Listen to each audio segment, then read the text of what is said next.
Olá, segundo ano, como vocês estão? Espero que vocês estejam bem, debaixo da graça do nosso Senhor Jesus Cristo, e que apesar desses momentos de tribulações pelos quais nós estamos passando, vocês possam tirar o melhor, que é a convivência com a família, é um momento de introspecção, é um momento de reflexão, de comunhão e de oração, entendendo que nós somos movidos pela nossa fé. Nós não somos movidos pelas circunstâncias. Então, nós não deixamos as circunstâncias nos abaterem, ok? E como nós estamos no tempo de crescer, nós vamos continuar esse aprendizado, nós vamos continuar essas informações. E aí eu preparei para vocês, então, essa segunda videoaula, ok? Vamos começar? Espero que vocês gostem. Muito bem, eu coloquei aqui na segunda lâmina um direcionamento do que vocês vão encontrar nessa aula vídeo, para que vocês possam se organizar um pouco melhor e saber o que procurar, né, nessas aulas. Então, aqui nós vamos trabalhar o Enem, dissertação, as avaliações de competências, linguagem e estruturas dissertativas. Nós vamos trabalhar também o livro de práticas de produção textual, da página 8, os temas, o tema 2, na realidade, o texto 1, 2 e 3, que é uma charge. Ok? Vamos lá? Muito bem, alguns alunos me perguntam como é que as redações são corrigidas. De que maneira os corretores vão avaliar? É de forma subjetiva? Não. Tem um critério, tem critérios, né? Existem critérios a serem seguidos. E nós vamos avaliar de acordo com 5 competências. Competência 1, 2, 3, 4 e 5. Cada uma dessas respectivas competências vai de uma pontuação de 0 a 200 pontos, certo? E então nós vamos trabalhar aqui algumas características, o que vai ser cobrado em cada uma da sua competência, do seu texto dissertativo argumentativo. Primeiro nós vamos trabalhar a competência 1. Nessa competência 1 é demonstrar o domínio da norma padrão da língua escrita, além dos requisitos de ordem textual. É na competência 1 que eu verifico se o aluno ele tem um domínio da norma escrita, se ele tem um domínio da norma padrão, se ele escreve com fluidez, se ele consegue dominar a arte da escrita da norma padrão. Isso nós verificamos com ausência de marcas de oralidade de registro informal. Por exemplo, nós temos uma oralidade hoje que é muito comum. Quando nós estamos falando, alguns adultos falam, tipo assim, tipo isso, tipo aquilo. Isso é uma marca de oralidade, que não pode constar num texto dissertativo argumentativo. Ou ainda um registro informal. A linguagem que você utiliza no WhatsApp, ou a linguagem que você digita no e-mail, ou um bilhete que você manda para uma pessoa, você não precisa usar uma linguagem formal. Você pode usar abreviaturas, tô, aí, vai, bem, enfim.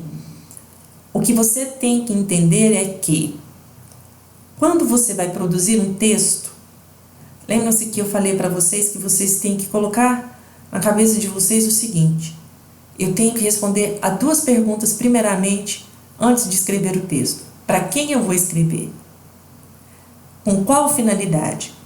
Se o texto que eu vou escrever são para professores, né, da universidade que irão corrigir o meu texto, são catedráticos que irão corrigir o meu texto, doutores que irão corrigir o meu texto, eu vou ter que abordar uma linguagem padrão da norma culta.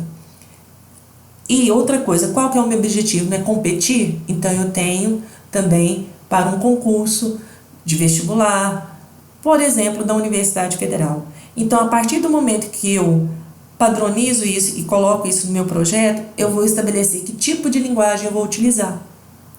Então, você não vai utilizar a mesma linguagem que você utiliza com o seu colega. O texto ele tem um objetivo a ser alcançado. O objetivo dele é a universidade, é um texto dissertativo argumentativo para um concurso. Então, você precisa ter precisão vocabular também. O que seria essa precisão vocabular? O aluno ele saber as palavras que ele está usando. Não adianta apenas ficar decorando palavras de dicionários e não saber empregar. Você tem que escrever com fluidez, com simplicidade, mas com segurança. Por exemplo, quando você trabalha determinadas palavras que você não conhece, você pode empregar um sentido equivocado. Não é o sentido que você queria dar e pode dar até uma incoerência no seu texto. Aqui também na competência 1, nós vamos verificar as regras gramaticais. Por exemplo, concordância verbal, nominal, regência verbal, nominal, pontuação, flexão de nomes e de verbos. Bom, a concordância verbal e nominal, tranquilo, porque você tem que concordar sujeito e verbo. O que acontece é que alguns alunos, quando constroem períodos longos demais, eles fazem a intercalar algumas orações entre vírgulas e distanciam o sujeito do verbo. Aí ele fala, as ações que todo governo deveria tomar, vírgula, precisa ser tomadas imediatamente. As ações precisam. Então, você precisa entender essa questão da concordância verbal nominal. Sujeito concordando com o verbo e assim sucessivamente. Questões básicas. E a questão da regência. O que é reger? É pedir. Por exemplo, o verbo necessitar. Quem necessita, necessita de alguma coisa. Então, a necessidade de ações mais efetivas. O verbo rege a preposição de. Ele pede a preposição de. Então, eu tenho que colocar. Então, se você omite isso, também vai ser cobrado aqui na competência 1. A regência nominal é a mesma coisa. Por exemplo, eu pego o verbo necessitar e transformo no nome, necessidade. Se o verbo é um verbo transitivo indireto, que rege uma preposição de, o nome também vai ser um nome transitivo indireto, entre aspas, por exemplo. A grosso modo. Isso é só um exemplo, ok? Então, se eu necessito de alguma coisa, a necessidade de também. A necessidade de ações mais específicas, ok? A pontuação simples é ponto, vírgula, flexões de verbos e nomes, plural e singular. Lembrem-se, não confundir a linguagem formal com linguagem rebuscada. Amplexo, ósculo. Amplexo é abraço, é uma linguagem rebuscada. Então, não vou usar isso no meu texto. Não há necessidade. A linguagem ela tem que ser formal, mas objetiva, clara e simples. Ou, por exemplo, a pessoa quer citar mexinflório. Mexinflório é buquê em português. Você não vai usar mexinflório no seu texto. É uma linguagem rebuscada e assim sucessivamente. Então, atenha-se às palavras de maneira bem direta, objetiva, clara, concisa, certo? Isso é o que nós vamos avaliar na competência 1. Todas as questões linguísticas, da estrutura linguística da norma padrão culta. Na competência 2, é em relação ao tema. Eu costumo dizer que é uma das competências mais importantes, se não uma importante, no sentido que, na competência 1, 3, 4 e 5, ou nas competências 1, 3, 4 e 5, você pode até zerar. Mas na competência 2 não, porque aqui se refere ao tema. Se você zerar na competência 2, só a redação não é corrigida mais. Aí você leva 0. E o que compreende, então, essa competência 2? Primeira coisa, compreender a proposta de redação e aplicar conceitos de várias áreas de conhecimento para desenvolver o tema dentro dos limites estruturais de um texto dissertativo argumentativo. Bom, o que seria isso, entender e desenvolver o tema? Primeiro, eu tenho que saber qual é o tema, interpretar bem o tema, ler bem os textos motivadores, ok? A partir disso, então eu tenho que ler bem a proposta de redação, dos textos motivadores, verificar, compreender do que se trata, qual o posicionamento, certo? Outra coisa, você tem que evitar ficar preso às ideias desenvolvidas nos textos motivadores. Os textos motivadores, como o próprio nome já diz, eles estão ali para serem motivadores, e não como um fim, mas um início. A partir desses textos, você vai lê-los e vai buscar o seu conhecimento de mundo. As informações que você tem nas aulas de história, geografia, sociologia, biologia, tudo que pode ser aplicado aqui, você pode associar um processo interdisciplinar, ok? Então, fiquem atentos.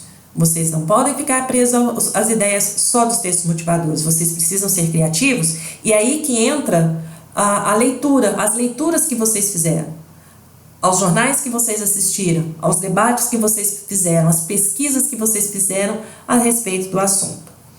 Outra coisa, não copiar trechos dos textos motivadores. Não se copia de forma nenhuma, em hipótese nenhuma, trechos dos textos motivadores. Porém, você pode até parafrasear. E o que vem a ser parafrasear? Você pode até usar uma ideia, mas você vai transcrever com as suas palavras. Identifique a ideia, digere a ideia e transcreva com as suas próprias palavras. Ok? Ficou claro? Outra coisa também, você deve refletir sobre o tema proposto para decidir como que você vai abordá-lo. Um exemplo que eu gosto de citar muito é sobre a questão do aborto, que é um tema muito polêmico, certo? Então, vamos supor, quando você trabalha ali o tema aborto, você se posiciona em relação a esse tema, certo? Reflita sobre ele, se você é favorável, se você é contra. A partir do momento que você se posiciona em relação ao tema proposto, vamos supor que você é contra o aborto. Então, você vai começar a listar as informações. Por que você é contra? Quais as causas? Quais as consequências? Quais as informações que você pode abordar sobre isso? Você pode trazer as questões sociológicas, você pode trazer as questões biológicas, você pode trazer questões geopolíticas, você pode trazer exemplos, uma série de coisas. Então, faça o seguinte, liste todas as informações respondendo por quê, para quê, como que eu vou fazer isso, por que que é isso, por que que é aquilo, e vai listando essas informações. Depois que você listar de forma esquemática, aí sim você vai reunir as suas ideias e vai organizá-las. Organizá-las de que forma? Primeiro, verificar as ideias que não estão coerentes uma com a outra. Ideias que se anulam, aí você descarta, certo? Outra coisa, nessa competência 2 em relação ao tema também, você tem que desenvolver o tema de forma consistente. O que seria isso?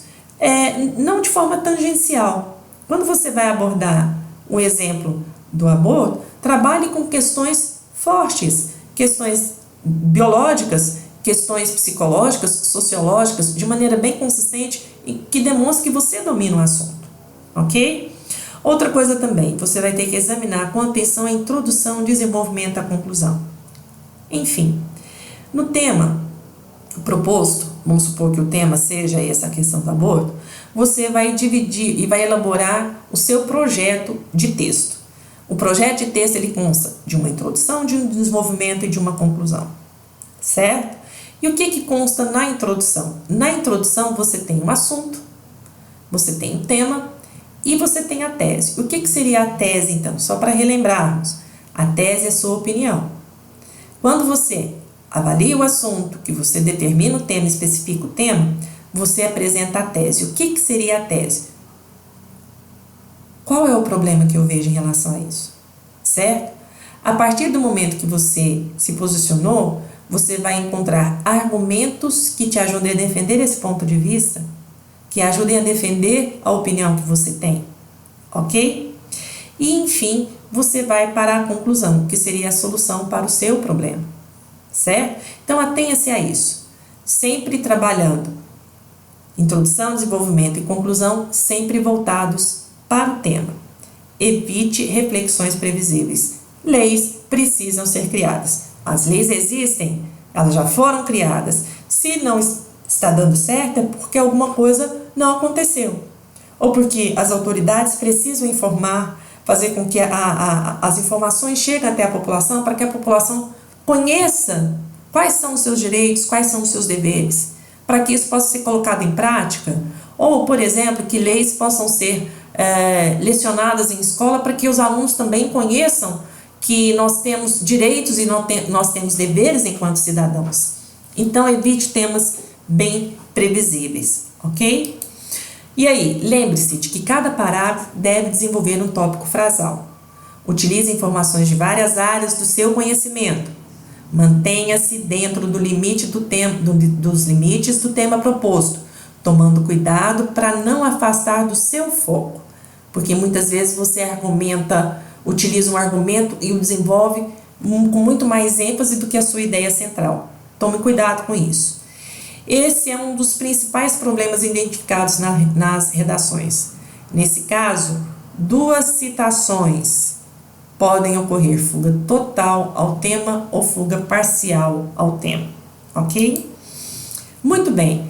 Na competência 3, nós temos o quê? E aí, então, se você tem a ideia Se você tem o tema, aqui você tem a organização, a coerência. É aqui que nós vamos avaliar como que você selecionou, como que você relacionou os argumentos entre si, como que você organizou as suas ideias, como que você interpretou as informações dadas pelo texto motivadores, como que você trabalhou os fatos, além dos textos motivadores, o conhecimento que você tem das suas leituras do conhecimento de vida. Aqui que nós vamos avaliar as opiniões e os argumentos que foram utilizados em defesa do seu ponto de vista, que é a sua tese. A apresentação clara da tese e da seleção dos argumentos. É aqui que a gente vai avaliar também. Outra coisa, encadeamento de ideias, de modo que cada parágrafo apresente informações novas e coerentes. O que acontece? O aluno ele fala um argumento no parágrafo 1 do desenvolvimento, aí ele começa a fazer o parágrafo 2, aí lá no parágrafo 3 ele lembra que ele poderia ter citado uma informação a mais que estaria ali no parágrafo 1, aí ele vai lá e cita de novo o mesmo exemplo no parágrafo 3. Isso não pode. Então você volta, tudo que você tiver que falar sobre as questões biológicas, por exemplo, que o aborto nas questões de malformação fetal, por exemplo, ele também não deve interferir, você vai falar tudo ali num parágrafo só. Quando você passar para o outro, você muda o tópico, uma questão de crença, uma questão de psicológica, enfim, sempre procurando ter essa progressão temática, não ficar repetindo os mesmos argumentos em cada um dos desenvolvimentos. Isso interfere muito, chama-se progressão temática, o seu texto não progride, ele fica dando voltas, como uma espiral, tá? E aí você precisa, então, congruência com as informações do texto e a realidade. Não trabalha nada muito utópico, trabalhe sempre dentro de uma realidade, muito calmo, muito tranquilo. A precisão vocabular. Eu costumo dizer o seguinte, eu prefiro um arroz com feijão muito bem feito, muito bem escrito, muito bem elaborado, do que um estrogonofe queimado. É aquele aluno que não domina, às vezes, um vocabulário, ele quer ser de maneira rebuscada e o texto dele fica confuso, por mais que ele ache que usar palavras difíceis, isso vai valorizar a escrita dele, ao contrário. O texto, quanto mais simples, mais coeso, mais objetivo, mais claro e direto, ele é melhor. Se eu consigo ler o texto, consigo identificar o posicionamento do aluno, que ele argumentou de maneira clara, de maneira objetiva, tranquilo. Tá? Então, na competência 3, você vai ser avaliado em coerência e nessa progressão temática. Na competência 4, aí vem a questão da coesão. Se na competência 3 você trabalha com a coerência, não se contradiz nos argumentos, aqui você vai trabalhar com coesão, que são os mecanismos linguísticos necessários para a construção dos argumentos. Estratégias de coesão. Por exemplo, as conjunções aditivas, adversativos, advérbios, os pronomes relativos, tudo isso você pode utilizar a seu favor na construção dos períodos. Por exemplo, quando o aluno constrói períodos longos, ele tende a colocar muito o pronome que. Que isso, que vimos, a situação que vivenciamos, é necessário que se faça isso, repensando que todas as estratégias, que. Então você percebe que há uma repetição, o que a gente chama de queísmo. Para evitar isso, você pode então substituir termos, expressões por pronomes ou advérbios. Não utilize só o que? Os quais, pelos quais, nos quais, em que, certo? Ou advérbios de tempo, ou advérbios, ou locuções adverbiais, a fim de, para que. Então, você vai substituir por pronomes advérbios para evitar esse elementos de coesão. Outra coisa, a substituição de termos ou expressões por sinônimos ou antônimos. Hipônimos ou hiperônimos. Sinônimos, antônimos, ok, todo mundo já sabe, né? Palavras que são de um mesmo significado, antônimos que se opõem nesse significado. A questão do hipônimos e hiperônimos. O que vem a ser isso? Por exemplo, quando você emprega a palavra cadeira, é um hipônimo. O sentido dela é bem restrito e bem direcionado. Cadeira você entende o que é. Mas quando você substitui por um hiperônimo, que é assento, ele tem praticamente um sentido de assento, mas aqui ele tem um sentido mais amplo, porque tem assentos de várias formas, pode ser um banco, pode ser uma cadeira, pode ser um tamborete, ou em termos de outros assentos, ok? Então fique bem atento a isso. Outra coisa que você pode fazer também para substituir essa questão de repetição e facilitar os elementos coesivos é substituir os substantivos, verbos, períodos ou fragmentos por conectivos ou expressões, ok? E aí você vai trabalhar de acordo com a sua prática. Outra dica também que eu dou é sobre a questão da elipse ou omissão de elementos que já tenham sido citados anteriormente e que sejam facilmente identificáveis, ok? Por exemplo, os meninos gostam de maçã, vírgula, as meninas de melancia. Eu omiti aqui, através de uma vírgula, o termo gostar, ok? Muito bem. E agora nós passamos para a quinta e última competência. Na quinta e última competência, você vai entender o seguinte: você não tem a estrutura de um texto dissertativo, introdução, desenvolvimento, conclusão? Na sua introdução você não apresentou assunto, tema e não abordou a sua tese, não escreveu a sua tese, a tese não é a problemática. Você viu a problemática em relação ao tema proposto? Qual que é o problema que você viu? O que? Quais as causas? E aí você utilizou os argumentos no desenvolvimento para confirmar as suas ideias, a sua ideia central na sua tese, ok? Então aqui na competência 5 nós vamos avaliar o que? A conclusão. Porque se você apresentou um problema, agora você tem que apresentar a solução. Você tem que terminar apresentando uma solução. E como que seria isso? Elaborar proposta de intervenção para o problema, respeitando sempre os direitos humanos. Essa aqui é uma competência que os candidatos mais sentem dificuldade, porque aqui é exigida a elaboração de uma proposta de intervenção. O que seria a intervenção para uma situação problema? A solução para um problema. Você não apresentou um problema, argumentou, agora você tem que apresentar uma solução. Como que pode ser resolvida essa situação? Como que pode ser resolvido esse problema? Entende-se por uma proposta detalhada aquela que responde a 3 perguntas básicas. Se você conseguir fazer a sua conclusão, faça respondendo essas 3 perguntas. O que fazer para o problema que você apresentou? Quem é que vai fazer? E principalmente, como ele vai fazer? Então, aqui na competência 5, os textos serão avaliados verificando justamente isso, se há ausência ou a presença dessa proposta de intervenção. E há o segundo critério também. Tem alunos que conseguem apresentar a proposta, mas eles não dão detalhamento dos meios para a sua realização, não respondem às 3 perguntas. Ou apresenta a proposta sem o detalhamento, ou detalhamento sem a proposta, ok? Então, fiquem bem atentos a isso. Muito bem? Ficou claro? Espero que vocês tenham compreendido.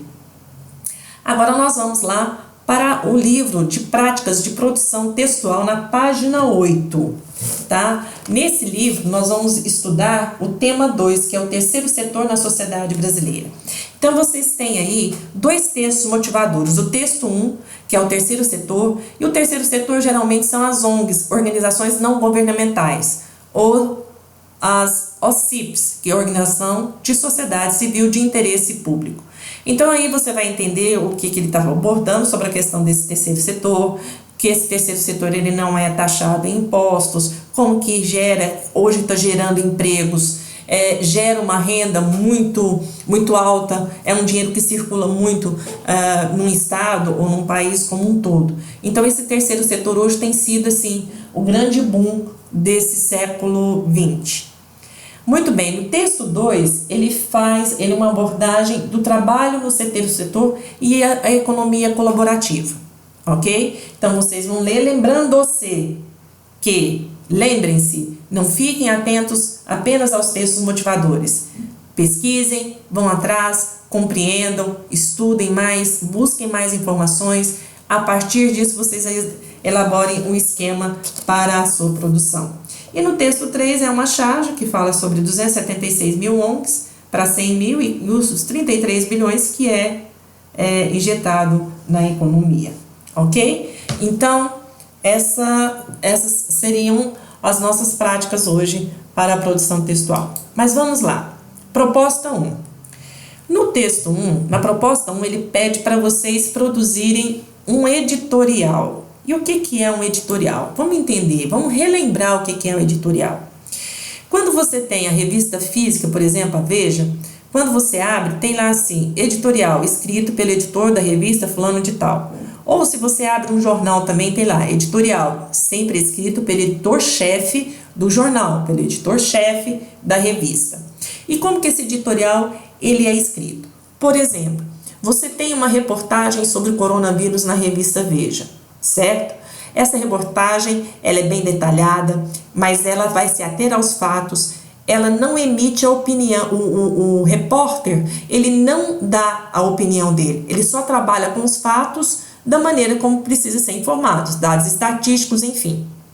Aí o que acontece? Quando o editor-chefe ele vai fazer o fechamento da revista, ele vai fazer o fechamento do jornal, ele simplesmente lê essa reportagem que é mais interessante, o que ele acha mais importante da revista, e ele tece comentários sobre essa reportagem. Se na reportagem o repórter tem que ser imparcial, não emite a opinião dele, nem um parecer sobre um determinado assunto, o editorial ele não precisa disso. O editorial ele vai ler a reportagem, ele vai comentar, ele vai opinar, ele vai dar seu posicionamento, se concorda, se não concorda, como se fosse a opinião de todos os repórteres, enfim. Então, o editorial é um tipo de texto utilizado na imprensa, especialmente em jornais e revistas, que tem o objetivo de informar, mas sem a obrigação de ser neutro, indiferente. Então, a objetividade e imparcialidade são características dessa tipologia textual, uma vez que o redator dispõe da opinião do jornal sobre o assunto narrado. Assim, podemos dizer que o editorial é um texto mais opinativo do que um texto informativo. Então, o que você vai fazer? Você vai produzir um editorial. Nessa proposta 1, diz o seguinte: considere-se na posição de um articulista que, após conversar com vários amigos e ler diversos textos sobre o assunto, conclui que o próximo editorial da revista Sociedade em Ação, publicada em formato digital no site da escola, será sobre a atuação das organizações de terceiro setor na transformação da sociedade econômica e social do país. Para tanto, produza esse editorial em norma padrão da língua portuguesa com adequação de linguagem para um público leitor bastante diversificado, ok? Então, essa é a proposta 1. Na proposta 2, você vai redija um texto dissertativo argumentativo sobre o tema, o terceiro setor na sociedade atual. Você vai ter que se informar, não se ater apenas aos textos motivadores que foram apresentados aí no livro de produções textuais. Então, você vai se informar, vai pesquisar na internet, no Google, enfim. Você vai ampliar os seus conhecimentos, ok? Na terceira proposta, é para você produzir um artigo de opinião. Aqui é a sua opinião respondendo às seguintes indagações sobre a atuação das organizações do terceiro setor. Esse tipo de ação beneficia a sociedade ou faz com que o público deixe de cumprir as suas responsabilidades? Lembrando, no texto dissertativo, você faz a sua opinião através da sua tese. Ela não aparece eu acho, eu penso, não. No texto opinativo vai aparecer sua opinião, você pode articular, você pode argumentar também, tá? Muito bem. Mas o que eu aconselhei também é fazer uma leitura e uma pesquisa além dos textos motivadores. Então aqui, pesquise sobre o assunto. Não se atenha apenas aos textos motivadores. Um ótimo momento para ampliar as suas informações. O que é uma economia colaborativa? Economia colaborativa consome colaborativa ou economia compartilhada. É um conceito que compreende o acesso a bens e serviços através do compartilhamento em vez de simples aquisição. Pode se manifestar na forma de troca, por exemplo, de aluguel, doações, empréstimos ou outras negociações semelhantes. É um tipo de negócio que procura mudar a realidade atual de consumo, ao qual levou o planeta a diversos dilemas sociais e problemas de esgotamento dos recursos naturais. A partir dessa nova percepção de mundo, surgiu o entendimento de que era necessária uma alternativa ao acúmulo de bens. Ou seja, a economia colaborativa propõe não só um novo modelo de negócios, mas também uma maneira alternativa de se viver com qualidade, sem desperdício. Não sei se vocês já sabiam, mas o Airbnb e o Uber também são formas de uma economia alternativa, de uma economia compartilhativa, ok? Então responda as perguntas: como funciona, para que serve, como que surgiu, ok? Espero que vocês tenham gostado e até a nossa próxima aula. Fiquem com Deus e um grande abraço.